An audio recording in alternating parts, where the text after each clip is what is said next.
O professor, acho que começamos então pela sequência, a sugestão da Graziela, muito boa. O primeiro palestrante, que foi o doutor Ademar, poderia iniciar então. Bem, a primeira pergunta é de Carlos Eduardo. A pergunta do Carlos Eduardo é: qual é a minha visão em relação aos sistemas produtivos integrados, onde a diversidade se mantém durante todo o tempo? A exemplo da agricultura sintrópica e outras técnicas menos extremas. O Carlos Eduardo, eu acho que são práticas sustentáveis. Uma agricultura que sistemas produtivos, quanto mais integrados forem os sistemas, mais sustentáveis eles são. O problema, o obstáculo a isso está na complexidade que vai ter desses sistemas. Complexidade esta que não é aceita para uma parte dos agricultores. Então, o problema está aí. É possível ter uma gestão dessa complexidade de maneira mais eficiente em termos de produtividade do trabalho? Porque a questão fundamental é essa. Se é uma gestão mais trabalhosa, o preço, a produção total e o valor monetário é a mesma, então significa trabalhar mais para produzir a mesma coisa ou não? Então, essa conta econômica tem que ser feita. Mas não é só econômica, tem a ver também com uma questão cultural, uma visão cultural. Eu acho que os sistemas integrados, eles são não necessariamente mais trabalhosos no sentido físico, de penosidade, mas é mais trabalhoso no sentido da complexidade intelectual da gestão também. Tem que pensar de maneira mais complexa. Isso, na verdade, pode ser até uma fonte de satisfação intelectual, dependendo do ambiente. Então, de qualquer modo, existe um problema, uma barreira para a complexificação dos sistemas produtivos. A segunda pergunta é do Christian Sassi, da SEAB. O senhor tem informações sobre se a empresa nativa pratica rotações de cultura na cana, que tipo, se tem integração animal? Bom, tem uma segunda questão. Bom, vamos começando por essa aqui. A cana é uma cultura sempre perene, então não há rotação anual. O que ele faz é plantar, na época da reposição da cana, 4 a 5 anos, uma cultura, uma leguminosa, seria a rotação, portanto, a cada 4 a 5 anos. Não há integração com criação animal, não cria animais, né? Então, é basicamente um sistema de rotação limitada, mas como a cana é uma cultura que tem vantagens em termos de controle de erosão, etc., e por ser sempre perene, ele consegue controlar essa rotação de 4 a 5 anos, é suficiente para controlar a nematóide, por exemplo, além do fato do solo dele estar numa situação tão boa em termos de matéria orgânica, fauna, micro-organismos, etc. Então, é um sistema bastante estável, bastante sustentável.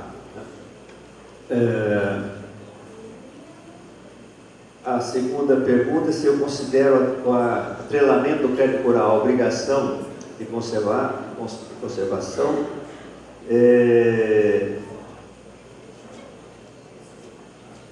Eu não consigo entender tudo aqui.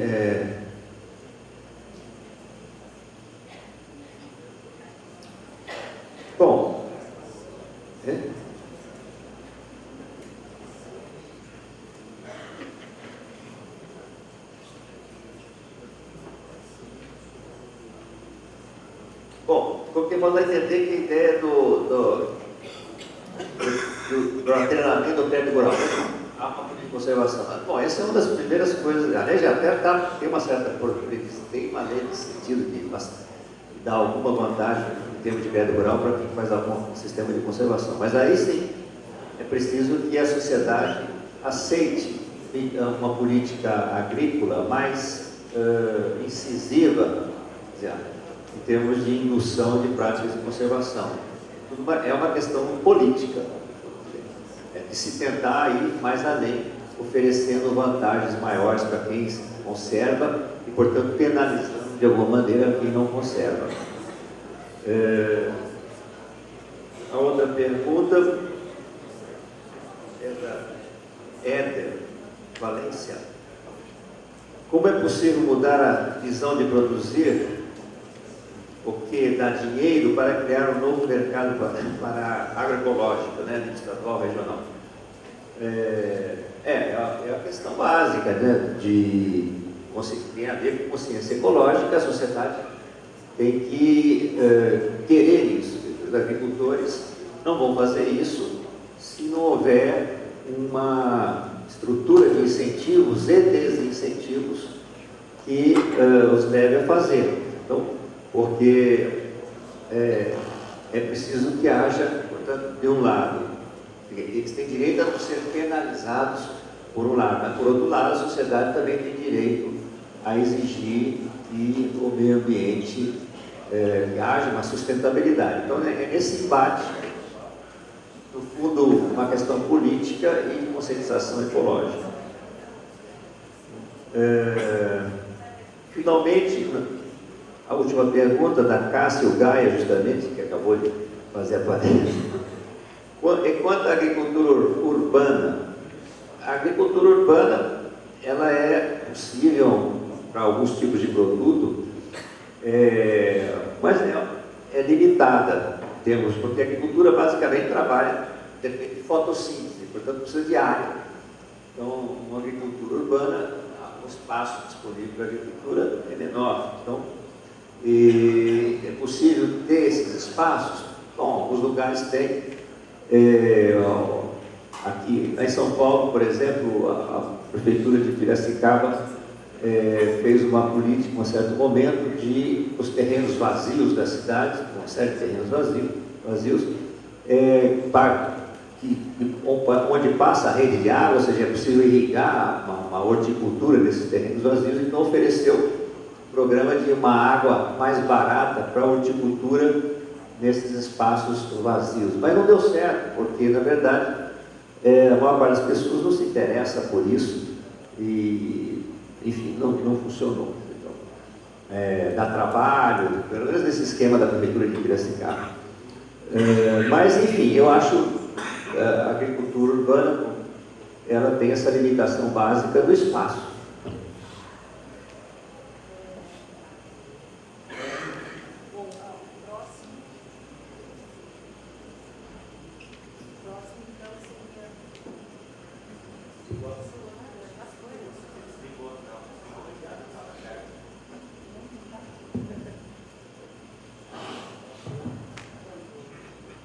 Bom, o próximo seria então o doutor Maurício, né, Querubim, a responder as perguntas. E na medida do possível, eu peço a todos, né, os integrantes da mesa, se for possível, então, juntar as perguntas e fazer uma resposta sequencial a elas, que isso seja feito para agilizar, se não, aí que seja objetivamente respondida uma a uma. Muito obrigada. Eu recebi 3 perguntas, uma da professora Fátima, da UFLA, uma da professora Fabiane, da Federal do Paraná, e a outra não tem nome. Bom, primeiro agradecer, as perguntas foram excelentes. Tentando juntar, sumarizar a resposta. A primeira pergunta da professora Fátima é em relação à SMEF, aquela metodologia que eu apresentei rapidamente, em função do tempo, de avaliação de qualidade do solo. A pergunta é a seguinte: como que gera as notas? Quais são os parâmetros ou os fatores que determinam aquilo? Então, na ferramenta, leva-se em consideração esse tipo de solo, para que cultura você está fazendo, o clima. É algo bem genérico, porque imagina que é uma ferramenta desenvolvida para nível nacional, né? O USDA, quando pensou na ferramenta, era para fazer uma avaliação de qualidade do solo a nível nacional, pensando em subsidiar a política pública de conservação do solo ou subsidiar direcionamento de recursos. mas sim, tem todos os parâmetros bem definidos, tem sido utilizado aqui no Brasil, como eu mostrei rapidamente, nós conseguimos adaptar para nossas condições, e sim, nos papers está bem descrito, e uma propaganda no Congresso de Cuiabá, eu farei uma apresentação especificamente sobre essa ferramenta. Então, quem estiver lá, nós podemos conversar um pouco melhor sobre isso. Nessa mesma linha, a professora Fabiane fez uma pergunta em relação a, bom, se todos os serviços, ou a maioria deles, são correlacionados, seria correto imaginar que se eu avaliasse poucos indicadores, eu conseguiria uma visão geral do sistema. Sim, acho que sim, em determinadas partes, por exemplo, vendo a palestra da Cássia, sumarizaram a tal ponto que é um indicador, carbono. Então, isso também se torna um pouco perigoso. Toda a simplificação ela é um pouco perigosa. A minha resposta seria a seguinte: pode reduzir o número de indicadores, no entanto, esses indicadores têm que ser muito criteriosamente determinados para cada tipo de serviço que se está avaliando. Então, não precisa avaliar esse número de indicadores que eu mostrei no estudo de caso, que foi mais de 50 indicadores. Talvez possamos reduzir esse número, selecionando aqueles que respondem melhor, ou que estão melhor correlacionados com o determinado serviço que se está avaliando. Essa é a minha opinião. E a última questão, que não tem nome aqui, é assim, pensando em quais sistemas seriam recomendados para recuperar determinadas áreas, pensando em serviços ecossistêmicos, quais práticas de manejo, quais sistemas. Bom, não vou responder diretamente essa pergunta, porque é o seguinte: acho que ainda nos falta muito diagnóstico, muita avaliação. Então, para determinar uma determinada prática, um sistema de manejo ou um uso da terra, eu vejo que nós temos uma etapa anterior, que é diagnosticar, fazer a avaliação de qual é o status daquele ambiente, e depois sim tentar indicar alguma prática que pode ser útil para melhorar aquele serviço. Eu acho que é mais ou menos isso, tentei sumarizar rapidamente. Obrigado pelas perguntas. Na sequência, então, o professor Bruschi, né, fará as respostas às perguntas a ele dirigidas. Muito obrigada. A rigor, foram feitos 2 questionamentos. No primeiro deles, associado a uma pessoa que não se identificou, e que as perguntas, a rigor, as 2 feitas por ele, como a subsequente, guardam entre si uma forte correlação. Primeira pergunta: como manter a água no topo da encosta, pois a infiltração é muito baixa?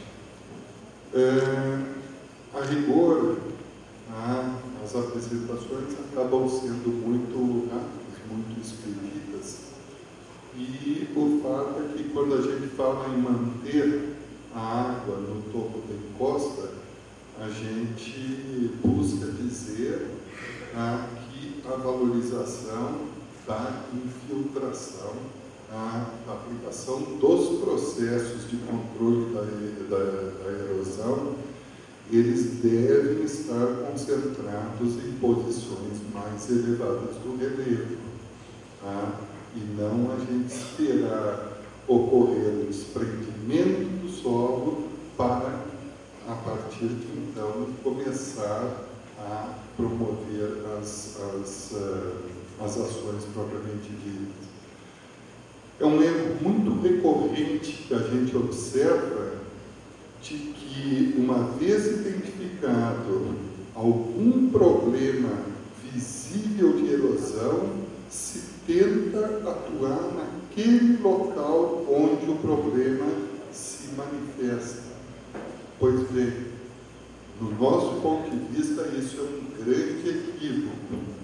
A solução para os problemas ocorridos em um determinado local, seja uma estrada, seja um sulco de erosão em uma área agrícola, inicia nos pontos mais altos da encosta propriamente dita que está contribuindo para o escoamento. Se a gente quer reduzir a velocidade de escoamento, não adianta atuar em termos de aumento de rugosidade naquele local. Tem que se dissipar a energia associada ao escoamento nas posições mais elevadas. Então, o que a gente prega é justamente a priorização das ações nas posições mais elevadas do relevo. Uma vez que, se a gente for deixar para conter todo o sedimento, e aí nós não estamos falando nem perda de solo, mas o sedimento nas posições mais baixas do relevo, o nosso nível de eficiência em relação à redução das perdas de produtividade pelo produtor rural e até mesmo do controle ambiental vão ser muito baixas. A segunda pergunta feita na sequência: quais as melhores práticas para concretizar essa atividade e que amenize os danos da erosão? A gente procurou colocar dentro de um sequenciamento lógico. Em primeiro lugar, procurar usar o solo conforme a sua capacidade de uso e manejo. Em segundo lugar, verificar se a combinação dos fatores inerentes ao processo erosivo está ou não dentro de um limite dito tolerável. E a partir de então, a combinar as práticas, as diversas práticas, porque se a gente for analisar de uma forma bem clara, nós vamos ter um maior potencial de intervenção como técnicos envolvidos no planejamento em cima do uso e manejo do solo e das práticas conservacionistas. Então, nosso grande desafio é utilizar a combinação desses dois fatores no sentido de manter as práticas do solo dentro de limites condizentes. Pergunta subsequente, endereçada por Christian Sassi. O senhor conhece uma inovação prática a nível de produtores pequenos ou grandes que pode ser utilizada em lavouras anuais que poderia sugerir? Eu acho que dentro do âmbito da reunião que está sendo realizada, do próprio manual que foi lançado para o Estado do Paraná e de diversas outras literaturas, há uma indicação já bem clara em relação a essas práticas que constituem já um conhecimento bastante disseminado dentro da área de conservação de solo e água. Não sei se eu respondi plenamente, mas qualquer coisa ele está à disposição para esclarecimentos adicionais. Obrigado. Bom, na sequência, então, a palavra fica com o Gabriel para responder as perguntas direcionadas a ele. Bom, todas as perguntas estão relacionadas à amostragem, na qualidade da água. E até a maioria são dúvidas da amostragem. Isso até a gente passou rápido, senão ia esticar mais ainda a fala. Primeira, e as perguntas principais são do Christian Sassi, de quanto aos critérios utilizados para selecionar os agrotóxicos utilizados, são os mais utilizados na bacia, por que o 2,4-D ficou fora? Bom, o critério, tem vários ativos, a gente usou 2 de cada para ter um critério dos fungicidas, dos inseticidas e dos herbicidas, esse foi o critério, e dentro dessas classes, os mais utilizados, e não só em volume, mas que tivesse uma abrangência maior dentro da bacia. Uma ideia era fazer um diagnóstico da bacia, a gente escolheu esses como os indicadores. 2,4D, por exemplo, podia ter feito, não diria. Mas o comentário é que essas análises de resíduos são caras, né?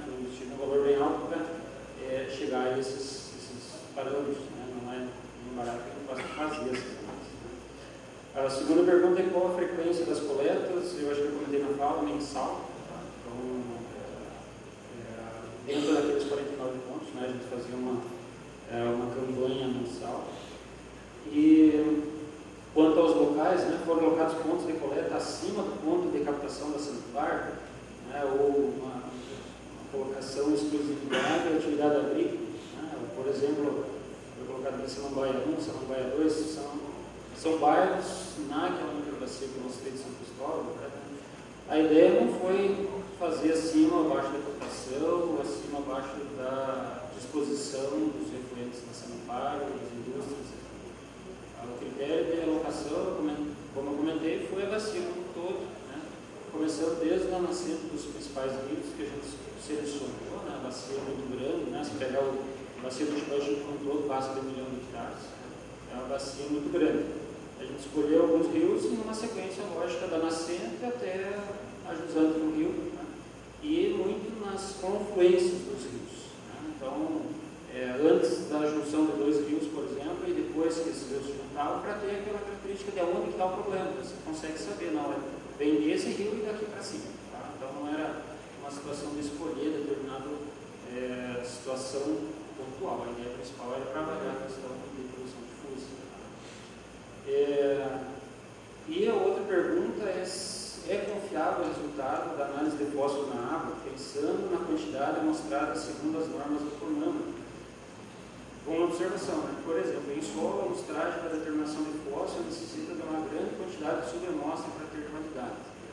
Aqui, além, né, eu comentei lá, lembra que eu falei de fósforo no solo e fósforo na água, bem diferente no aspecto da concentração, né, da interpretação. Uns trabalham em dezenas de ppm, lá miligramas, na água é 0 alguma coisa. Tá?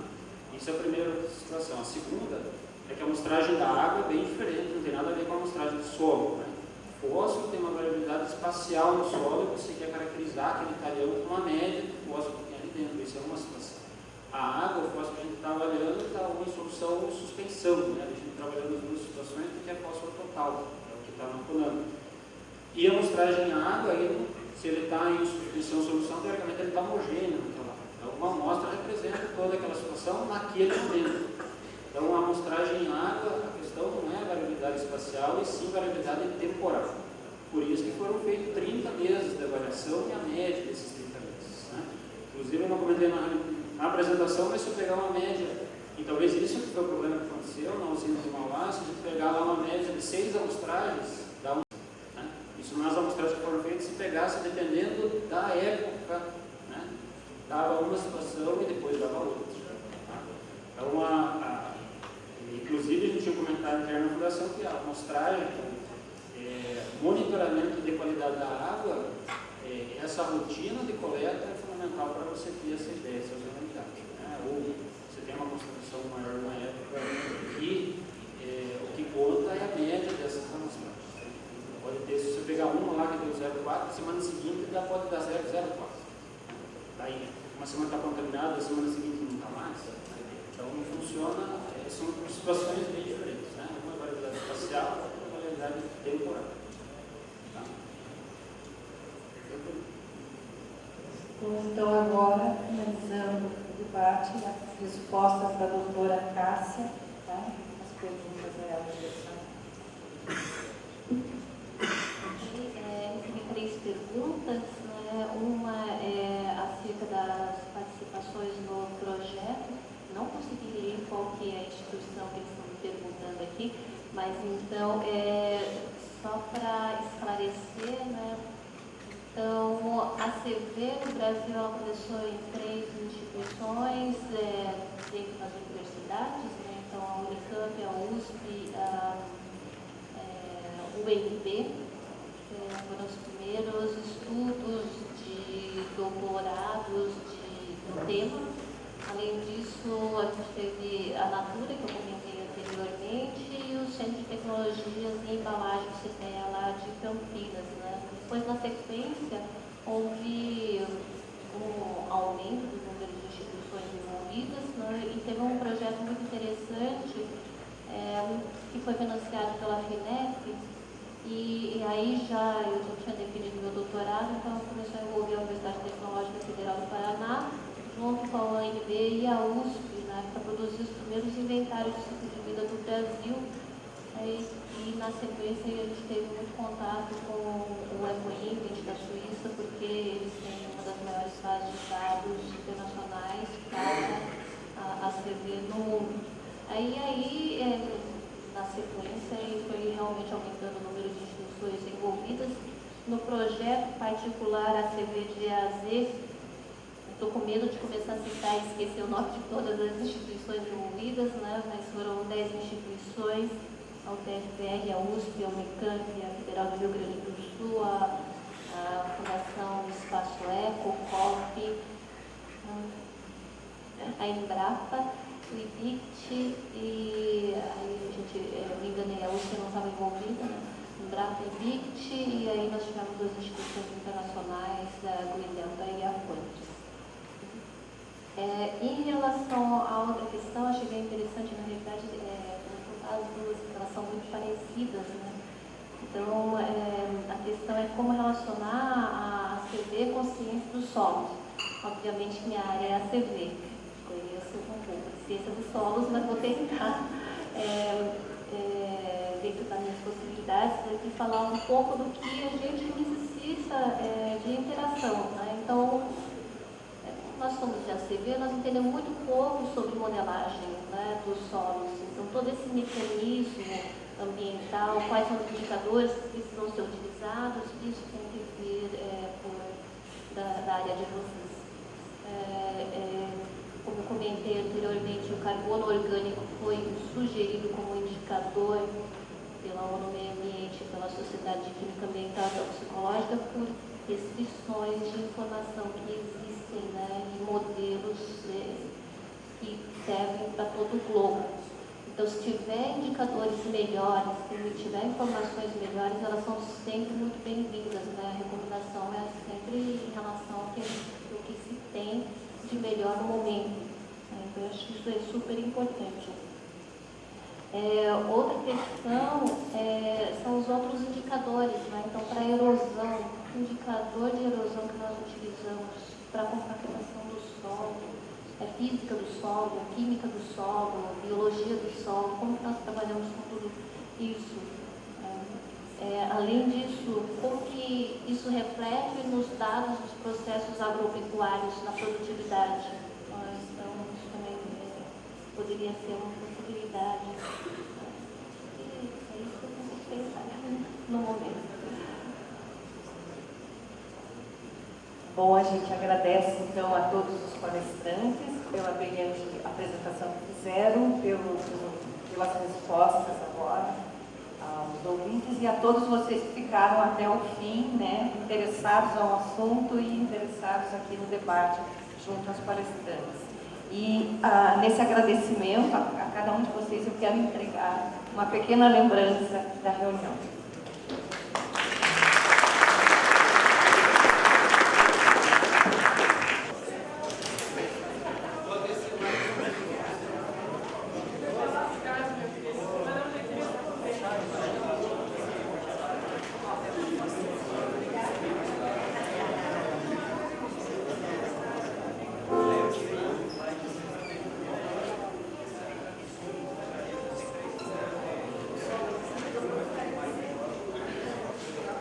Gracias.